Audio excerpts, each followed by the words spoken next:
끝으로 형제들아, 무엇이든지 참되며 무엇이든지 경건하며 무엇이든지 옳으며 무엇이든지 정결하며 무엇이든지 사랑받을 만하며 무엇이든지 칭찬받을 만하며 무슨 덕이 있든지 무슨 기림이 있든지 이것들을 생각하라.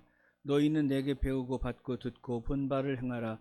그리하면 평강의 하나님이 너희와 함께 하시리라. 그리하면 모든 지각에 뛰어난 하나님의 평강이 그리스도 예수 안에서 너희 마음과 생각을 지키시리라. 아멘. 존귀하신 아버지 하나님, 주의 말씀을 듣습니다. 우리 영혼에 평강의 복을 주어주시고 하나님이 행하시는 바 크고 놀라운 일들에 쓰임받는 귀한 주의 종들 되게 하옵소서. 예수님의 이름으로 기도하옵나이다. 아멘. 오늘 오랜만에 이 찬양 불러봅니다. 예수의 이름으로 나는 일어서리라. 우리 두 번 찬양합시다.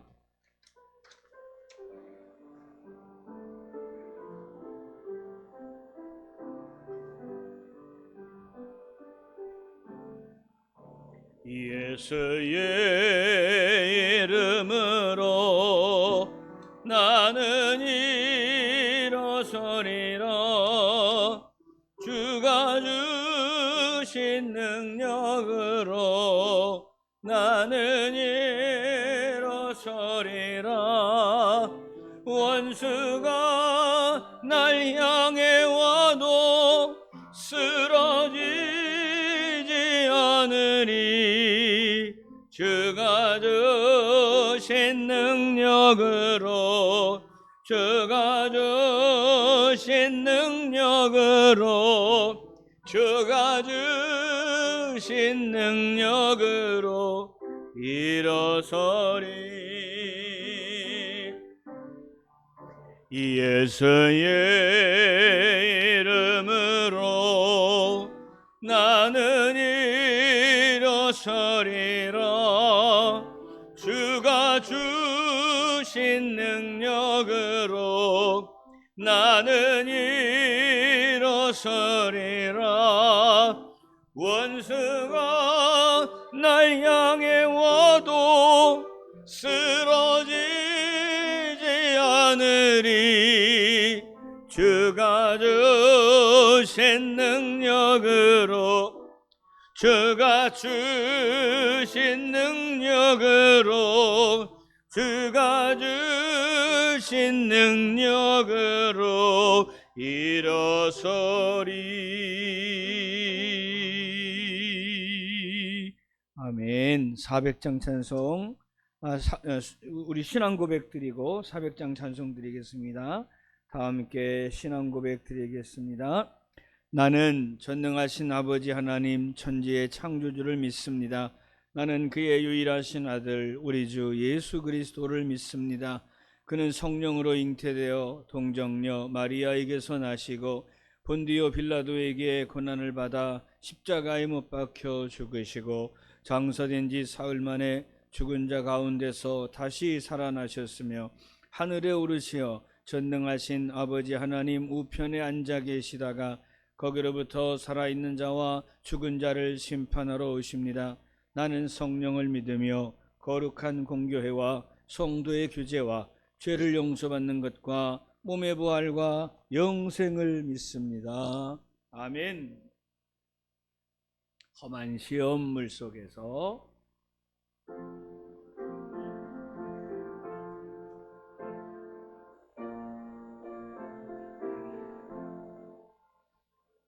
험한 시험물 속에서 나를 건져주시고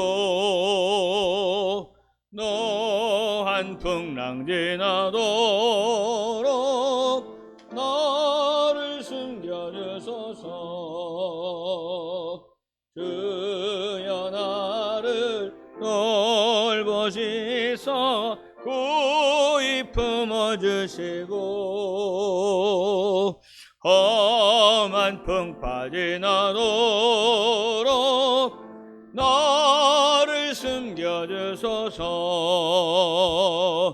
권세 능력 무한하사 모든 시험 이기고 모든 끝까지 다스리는 주님 앞에 비오니 주여 나를 돌보시사 고이 품어주시고 험한 풍파지 나도록 나를 숨겨주소서. 죄악길에 빠진 이 몸 캄캄한데 헤매며 부르짖는 나의 원 들으소서 내 주여. 주여 나를 돌보시사 고이 품어주시고 험한 풍파 지나도록 나를 숨겨주소서.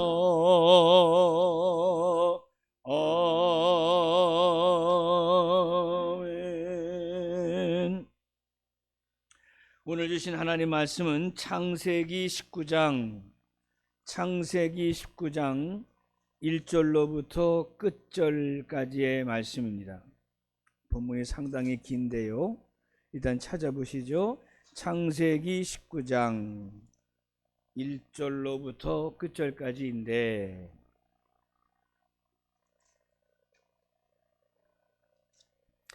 1절로부터 11절까지만 같이 읽겠어요. 1절로부터 11절까지 같이 읽겠습니다. 11절까지 시작.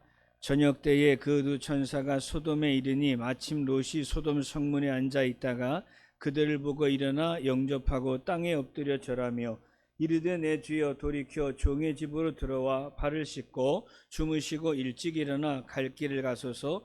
그들이 이르되 아니라 우리가 거리에서 밤을 새우리라. 롯이 간청하매 그제서야 돌이켜 그 집으로 들어오는지라.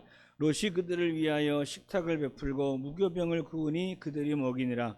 그들이 눕기 전에 그 성 사람 곧 소돔 백성들이 노소를 막론하고 원근에서 다 모여 그 집을 에워싸고 롯을 부르고 그에게 이르되 오늘 밤에 내게 온 사람들이 어디 있느냐 이끌어내라. 우리가 그들을 상관하리라. 롯이 문 밖에 무리에게로 나가서 뒤로 문을 닫고 이르되 청하노니 내 형제들아 일어나길 행하지 말라. 내게 남자를 가까이 하지 아니한 두 딸이 있노라. 청하건대 내가 그들을 너희에게로 이끌어내리니 너희 눈에 좋을 대로 그들에게 행하고 이 사람들은 내 집에 들어왔은즉 이 사람들에게는 아무 일도 저지르지 말라. 그들이 이르되 너는 물러가라. 또 이르되 이자가 들어와서 거류하면서 우리의 법관이 되려 하는도다. 이제 우리가 그들보다 너를 더 헤아리나 하고 롯을 밀치며 가까이 가서 그 문을 부수려고 하는지라. 그 사람들이 손을 내밀어 롯을 집으로 끌어들이고 문을 닫고 문 밖에 무리를 대소를 막론하고 그 눈을 어둡게 하니 그들이 문을 찾느라고 헤매었더라. 아멘. 성경에는 우리가 이해할 수 있는 내용도 많이 나오지만 우리가 죽었다 깨나도 이해하지 못할 그런 참 신기하고도 이상한 이야기들도 상당히 많이 나와 있습니다. 오늘 성경 본문의 이야기는 그러한 것들 중에 하나다라고 말할 수 있겠습니다. 내용을 우선 제가 정리를 좀 해드리자면 하나님께서 두 명의 천사와 함께 아브라함의 가정을 먼저 방문하셨습니다. 그리고 이제 하나님께서 아브라함의 간절한 중보 기도를 들으시는 가운데 두 명의 천사들을 소돔성을 향해서 출발시키셨습니다. 목적을 이야기하자면 패역한 도시, 음란한 도시인 소돔으로부터 자신의 조카 롯을 구원해내고자 하는 아브라함의 소원과 기도에 하나님이 응답하셨다라고 볼 수 있을 겁니다. 때는 한낮이라 뜨거운 때인데도 아랑곳하지 않고 그들이 약 거리상으로 30km, 그 더운 때 약 열사의 땅에 30km 못하면 어마어마한 거리인데 그 거리를 걸어갔다고 추측이 됩니다. 그 이유는 소돔과 고모라 근처의 모든 상황을 하나님 밖에서부터 이렇게 들어가면서 과연 소돔과 고모라가 어떤 민족이기에 하나님이 그들을 치시려는가, 아마 점검하는 시간이 되었을 겁니다. 마침 저녁이 되어 성문에 도착을 하고 롯이 앉아 있다가 그들을 영접했다고 성경에 기록합니다. 롯은 그의 삼촌과 똑같은 태도를 취하는데, 그것은 바로 보고 일어나 영접하고 땅에 엎드려 절했다, 이렇게 표현을 하고 있습니다. 물론 이스라엘 사람들이 손님을 잘 접대하는, 영접하는 민족이긴 합니다만, 이 롯의 자손은, 롯의 모습은 아브라함과 마찬가지로 하나님의 천사들을 경배하는 신자의 적극적인 태도, 이렇게 이해할 수가 있을 것 같습니다. 소돔성에 다른 사람들도 있었을 텐데 롯은 즉각적으로 이 천사를 영접하였고 집으로 모셔들여서 식탁을 베풀고 무교병을 구워 대접하였습니다. 그런데 문제가 발생했습니다. 여기 아주 중요한 단어가 하나 등장을 하는데, 소돔성 사람들은 노소를 막론하고, 노소를 막론한다는 건 뭐예요? 남자들 중에 애어른 할 것 없이, 심지어 노인까지 모두가 다 모여서 이 주의 천사들을 갖다가 공격하려 했다고 하는 겁니다. 소돔성의 불량배들 몇 명이 공격하는 것이 아니고, 소돔성의 몇몇 동성애자들이 하는 것이 아니고, 소돔성 원근 각처의 젊은이에서 노인까지 이르러서 다 몰려와서 매일 밤마다 환락의 문화를 즐기고, 그 환락의 문화 속에다가 롯에게 찾아온 두 천사를 두 명의 남자로 이해하고, 자신들의 향락 문화 속에 이 남자들을 데려다가 남색, 다른 말로 표현하면 동성애, 동성 간의 성교를 하고자 하는 그들의 태도였다고 하는 겁니다. 우리가 볼 때는 이해가 안 되지만 이 정도였으니 하나님이 이 땅을 가만두지 않으셨겠구나, 우리가 추측이 갈 만하죠. 그것이 바로 소돔이 가지고 있었던 그들의 태도였던 겁니다. 영접하고 대접하는 섬김의 문화가 아니라 무시하고 공격하고 강간하는 것이 그들의 문화였습니다. 더군다나 소돔의 타락한 문화, 소돔과 고모라의 탁월한 이 타락한, 특별히 그 주목할 만한 문화가 무엇이냐, 바로 남자와 남자의 성적 관계, 즉 동성애의 문화가 그들에게 뿌리 깊이 내려져 있다는 사실입니다. 레위기 20장 13절을 보면 하나님께서는 동성애를 창조 질서에 어긋난 것으로 인정하시고 죽이라 경고하셨는데, 이스라엘 백성이 아닌 소돔과 고모라는 그 말씀을 몰랐었는지, 또 그 말씀을 몰랐었기에 이런 일들을 그저 아무 생각 없이 저지를 수 있었다는 것입니다. 사사기 19장에도 보면 소돔성뿐만이 아니라 고모라와 그 근처의 도시들까지도 똑같이 이 일, 즉 동성애가 난무했었습니다.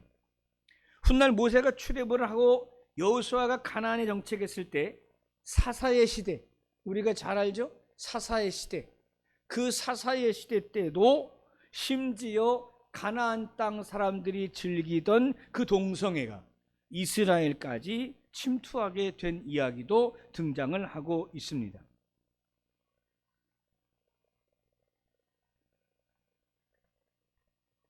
그렇다면 오늘 우리의 주제가 무엇입니까?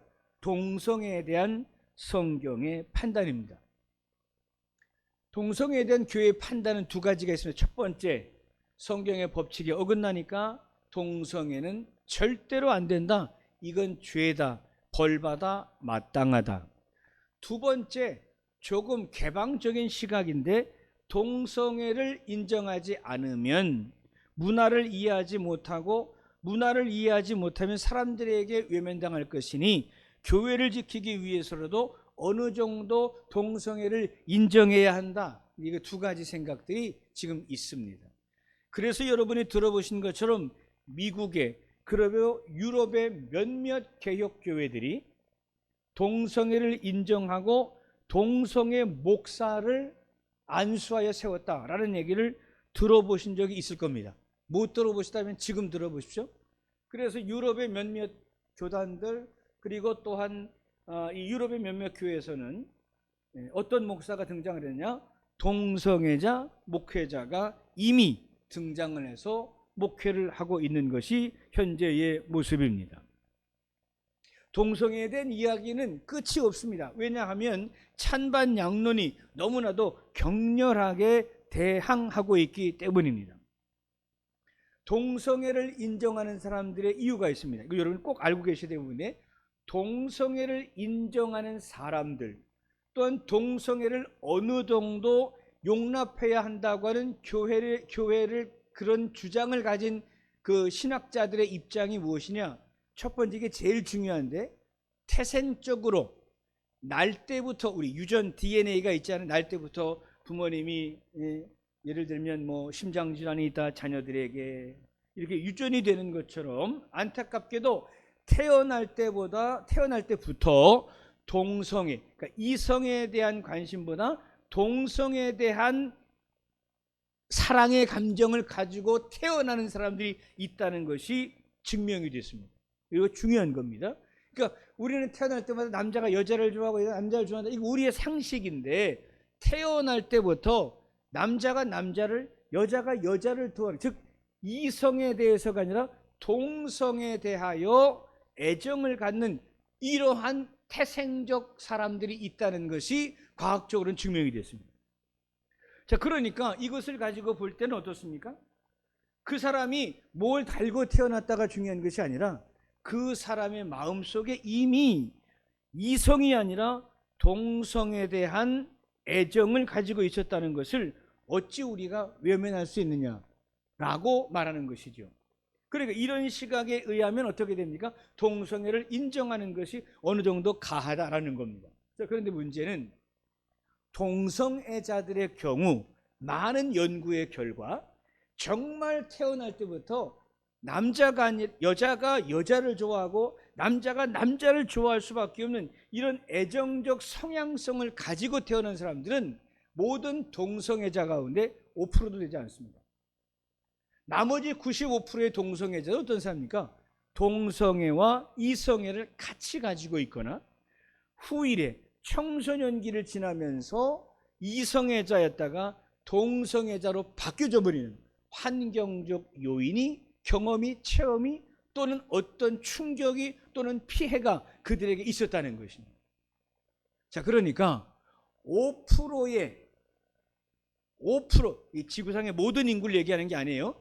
동성애를 주장하는 사람들 가운데서의 5%, 그들이 선천적으로 이성보다는 동성에 대한 애정을 가지고 태어났다고 해서 교회가 그러니까 모든 동성애를 다 허락하자 하는 것은 안 된다. 도저히 합리적인 이유가 되지 않는다라고 보는 입장인 겁니다. 그래서 교회는 많은 세미나가 열립니다. 미국, 영국, 그리고 한국, 또 독일, 이 선진화된, 우리 이제 한국도 이제 선진화된 신학이 있는 그 세계 가운데 들어가는데, 이런 국가들이 계속해서 세미나를 합니다. 1년에도 아마 수십 차례 이런 세미나를. 뭐냐? 동성애 어떡하지? 동성애. 요즘은 새로운 신학이 없습니다. 예를 들면 옛날에는 무슨 신학 많이 있었잖아요. 그 요즘 무슨 신학을 연구하느냐? 동성애를 어떡하지? 동성애를 어떻게 하면 좋아? 이것이 지금 어마어마한 주제가 되고 있습니다. 2014년에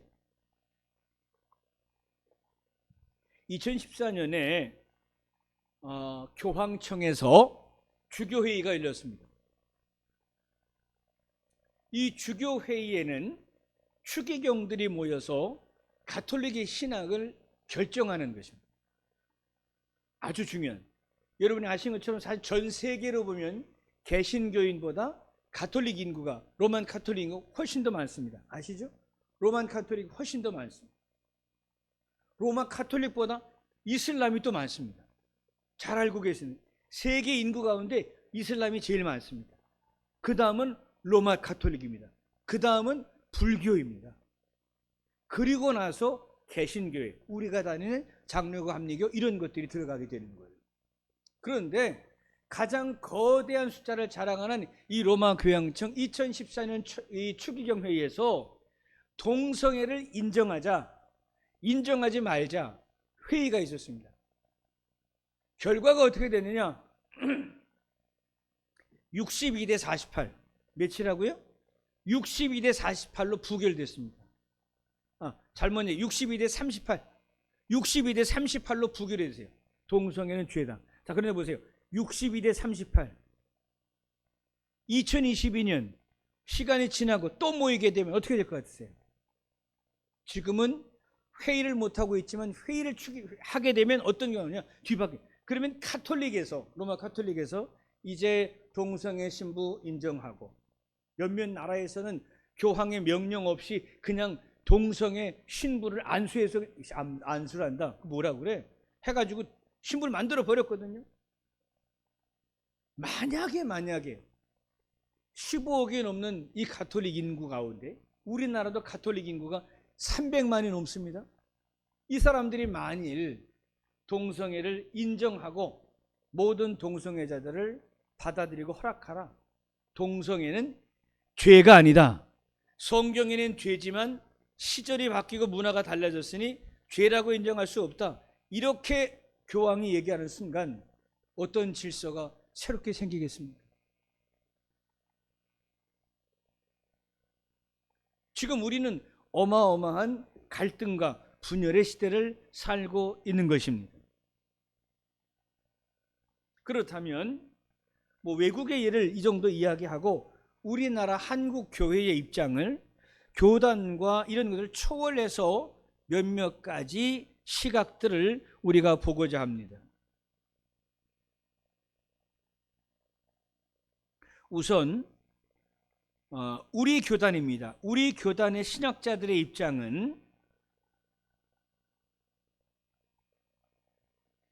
우리가 과연 동성애에 대하여 연구하고 또한 그것에 대해서 깊이 있고 심도 있는 대화와 토론이 있었는가에 대한 반성, 그 반성의 시절을 지금 우리는 보내고 있습니다. 그러니까 무슨 말이냐면 동성애, 게이, 레즈비언 이런 것들에 대해서 교회가 생각하고 토론하고 대화하고 학문적인 연구를 하고 이런 걸 아예 안 했다는 거죠. 왜? 이런 게 입에서 나오는 순간 지옥, 이런 개념이 교회에 있었기 때문에. 이것은 반성하자는 겁니다. 왜?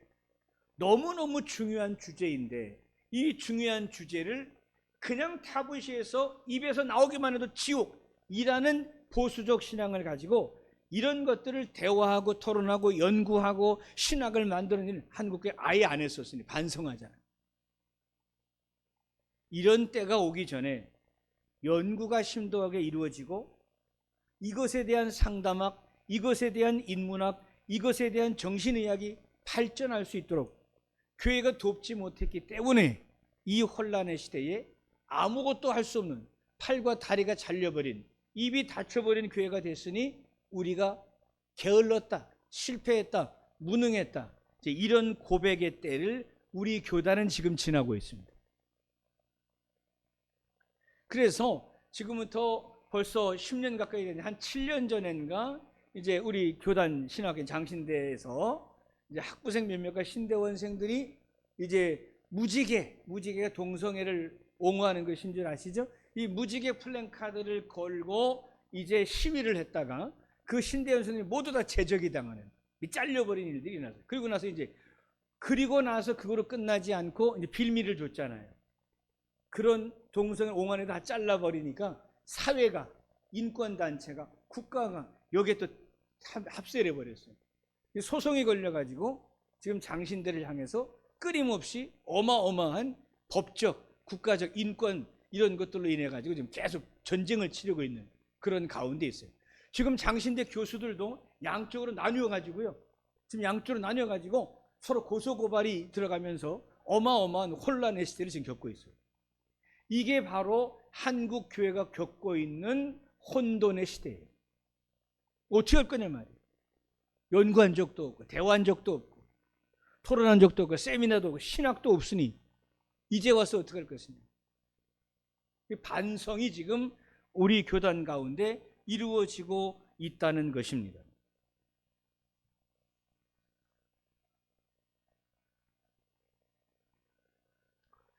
그나마 우리가 가지고 있는, 주장하고 있는, 또는 요즘 보편적으로 이야기되고 있는, 저도 언젠가 얘기를 들은 적이 있습니다만, 그럼 우린 지금 무엇부터 시작을 해야 되느냐 라는 것에 대해서 장신대 이상학 교수는 말하기를 동성애자들을 위한 돌봄의 목회 미학이 필요하다라는 말을 해주고 있습니다. 자, 이게 무슨 말이냐면, 목회 상담학 교수인데 동성애자들에 대해서 조금 참아줄 것, 한번 따라해 보세요. 조금 참아줄 것. 자, 이게 말이 쉽지만 행동으로는 참 어려운 말인데, 조금 참아줄 것을 권하고 있습니다. 무슨 말이냐? 아파서 우는 사람에게 잘잘못을 따지기 전에 배고파서 울고 있는 아이에게 밥이나 고기를 먹이는 것과 같다는 말입니다. 무슨 말이냐? 동성애자들에 대해서 성급함을 가져서 태생적으로 우리 마음속에 동성애에 대한 거부감이 있는데, 나도 불완전한 존재이고 인간은 모두 불완전한 존재라는 것을 성경이 말하고 있고 우리가 인정한다면, 불완전하고 혼란한 시절과 인생을 살고 있는 동성애자들에 대하여 돌봄의 책임을 져야 한다는 말입니다. 좀 어려워도 들어두실 필요가 있어요. 벌써 잠이 오네. 날로 끌어올까 보다. 자, 무슨 말이냐면, 내 인생이 불완전하고 내가 모호하고 내가 혼란스러운 인생을 살고 내가 부정적인 사람인데, 부정적인 내가, 불완전한 내가 어떻게 한 가지, 무슨 말이냐면 동성애자이지만 동성애라는 걸 빼고는 나보다 훨씬 더 멋있을 수 있잖아요. 동성애라는 걸 빼고 도덕적으로, 윤리적으로, 삶으로, 가치로 나보다 괜찮을 수 있잖아요. 그것만 빼면, 그렇다면 우리가 그 사람이 동성애라는 것으로 인해서 죽을 죄인을 만든다면 우리는 어떻게 된다는 겁니까? 불완전하고 모호하고 여러모로 혼란스럽고 죄 많은 나는 그들을 죽여라라고 말하는 화살을 자기에게 돌리면 나야말로 죽일 사람이 되는 것과 같다는 논리라는 거죠. 그러니까 내가 불완전하고 혼란하고 모호한 인간이라면 그들도 그럴 수 있다는 것을 일단은 이해해야만 뭐가 시작이 되느냐? 대화가 가능할 수 있다고 하는 겁니다. 그래서 자신의 한계를 받아들이는 사람이 그들과의 대화를 시작할 수 있고, 그들의 한계를 인정하면 어떤 일이 벌어지느냐? 그들에게 변화를 가져올 수 있다는 말입니다. 즉, 그것이 죄다, 그것은 죄 중에서도 무서운 죄다, 성경은 그 죄를 진 자를 죽이라고 말했다라고 말하면 더 이상 대화는 할 수 없잖아요. 더 이상 대화가 불가능해 버려요. 적이잖아요. 그렇게 하지 말고, 나도 못나고 미련하고 죄 많고 혼란하고 부정적인 사람이다 라는 것을 인정하면 그들의 부족한 부분을 인정하게 되고, 그것을 인정하는 나를 통해서 그들의 마음이 열리게 될 것이고, 그들의 마음이 열리면 위로가 시작이 될 것이고, 위로를 받는 자들은 드디어 변화의 문이 열릴 수 있다는 것입니다. 그래서 앞으로 어떻게 해야 된다는 것이냐? 동성애자들에 대하여 앞으로 같이 읽어줘.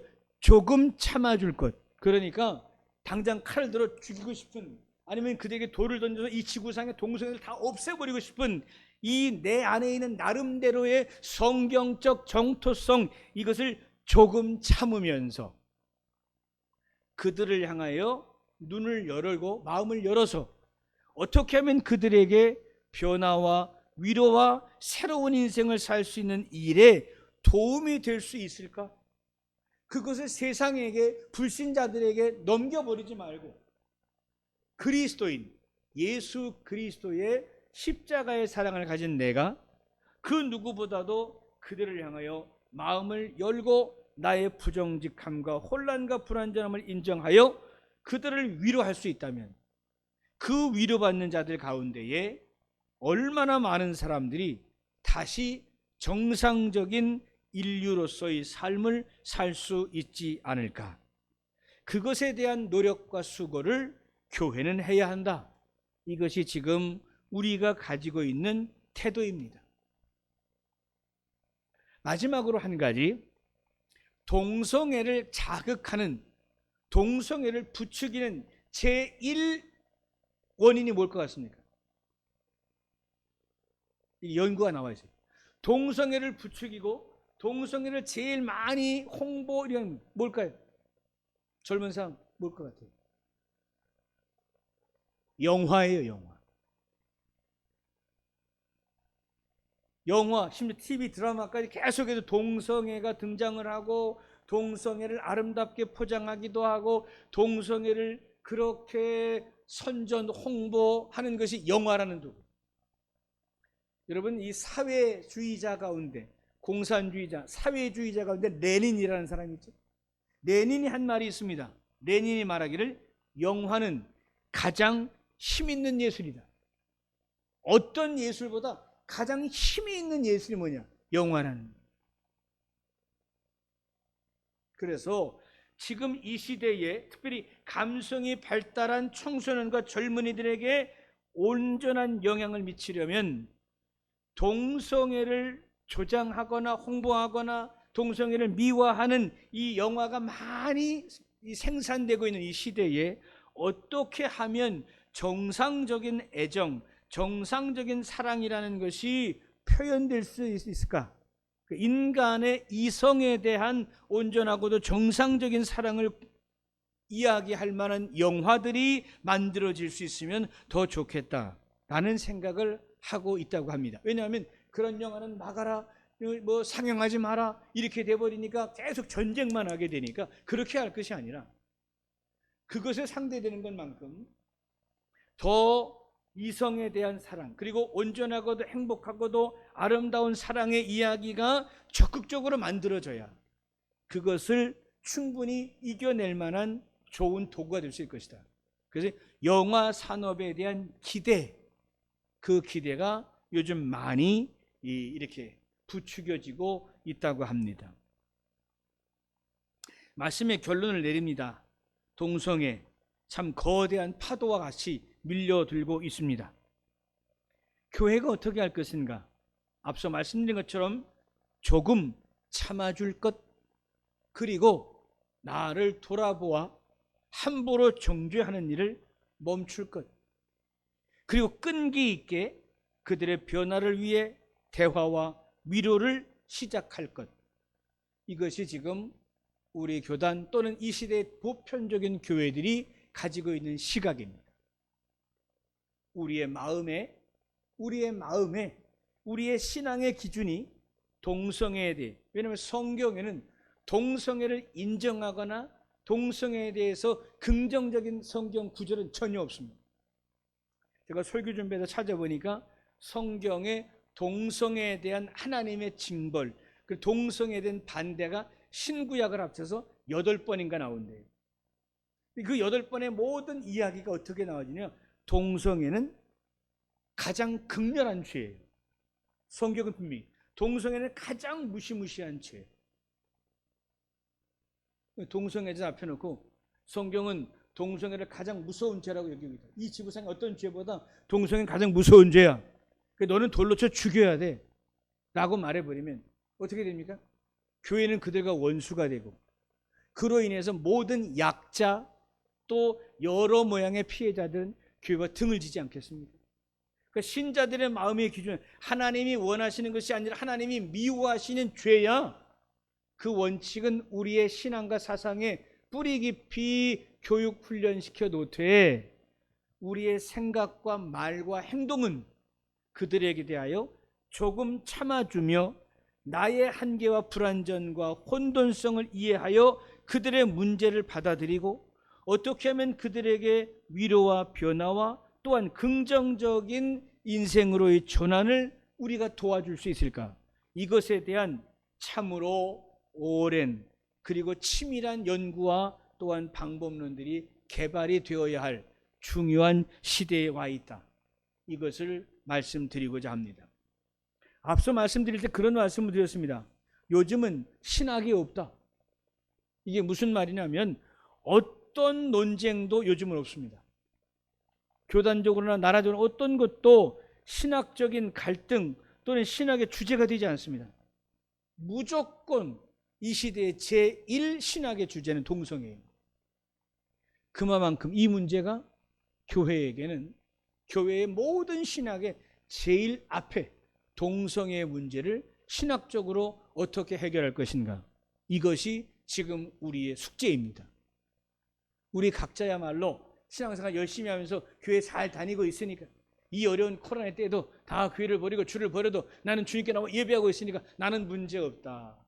이제 나는 문제 없다 해버리면 내가 깨끗한 사람이 되어버리잖아요.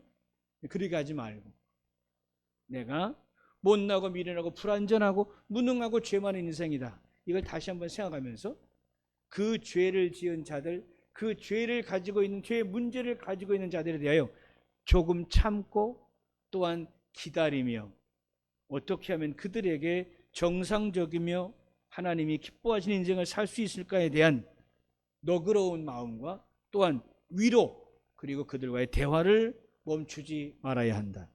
지금 이것을 오늘 말씀드리고자 합니다. 원래 신학적으로 연구가 너무 많이 진행이 되고 있고 어려운 이야기들이 어마어마하게 많이 있었습니다만 제 머리가 다 터질 듯이 아파서 더 보고 연구를 할 수가 없더라고요. 그래서 제가 가장 보편적인 우리 교단의 시각을 여러분들에게 말씀을 드렸으니까 이 말씀을 기억하시고 여러분의 생각의 폭이 할 수만 있다면 넓어질 수 있는, 성경대로 믿되 불행한 인류를 향하여 주님의 긍휼을 베풀 줄 아는 그러한 그리스도인의 삶을 우리가 먼저 살 수 있게 되기를 주님의 이름으로 부탁을 드리겠습니다. 기도합시다. 사랑의 하나님, 감사합니다. 예전 우리들의 신앙의 시각으로 보면 동성애라는 말은 감히 입에도 떠올릴 수 없는 무서운 주제였으나 이 세상이 악하고 성령이 미워하시는 일들을 많이 하다 보니 동성애가 편만하여 온 인류가 신음하고 교회가 근심하고 있습니다. 주님, 그럼에도 불구하고 그들을 불쌍히 여기며 주님의 형상으로 이해하고 그들에게 주님의 사랑을 보여주는 아름다운 교회가 되라고 말씀하시니 이 어렵고 무서운 주제를 극복할 수 있는 능력을 허락하여 주시고 무엇보다 사람을 사랑하는 법을 교회가 터득할 수 있도록 도와주시옵소서.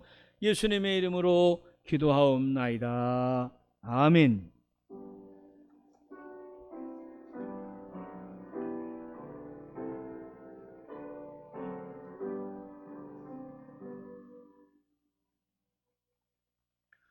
돌아오는 27일 주일은 산상변모주일이며 그 뒤 3월 2일은 제의수요일입니다. 그것이 끝나고 4월 첫째 주일부터 사순절이 시작됩니다.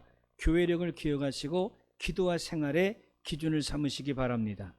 3월부터는 교육부 대신방이 시작이 되고 그러므로 다음 주일까지 각 부서는 신방 계획서를 만드시기 바라고 제출해 주십시오. 여름행사 계획서는 3월 말까지 제출해 주시기를 바랍니다.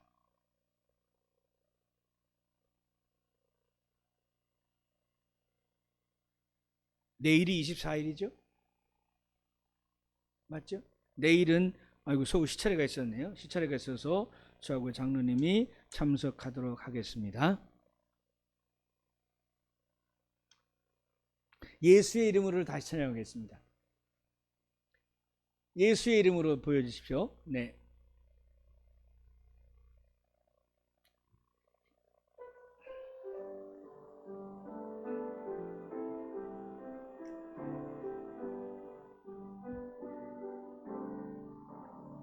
예수의 이름으로 나는 일어서리라. 주가 주신 능력으로 나는 일어서리라. 원수가 날 향해 와도 쓰러지지 않으리. 주가 주신 능력으로, 주가 주신 능력으로, 주가 주신 능력으로 일어서리. 예수 이름으로 예수의 이름으로 나는 일어서리라. 주가 주신 능력으로 나는 일어서리라.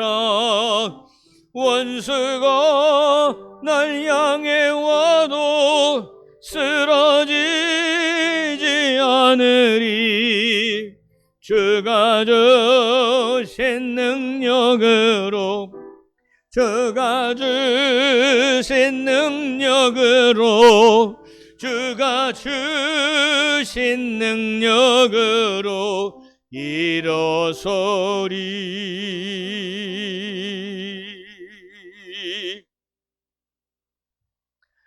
지금은 우리 주 예수 그리스도의 은혜와 아버지 하나님의 놀라우신 사랑과 성령의 교통하심이 이 어려운 혼란의 시대에 믿음을 지키며 그럼에도 불구하고 이 땅의 약자들의 좋은 친구가 되기를 원하는 주님의 자녀들 머리 위에 이제로부터 영원까지 함께 하시기를 간절히 축원하옵나이다. 아멘.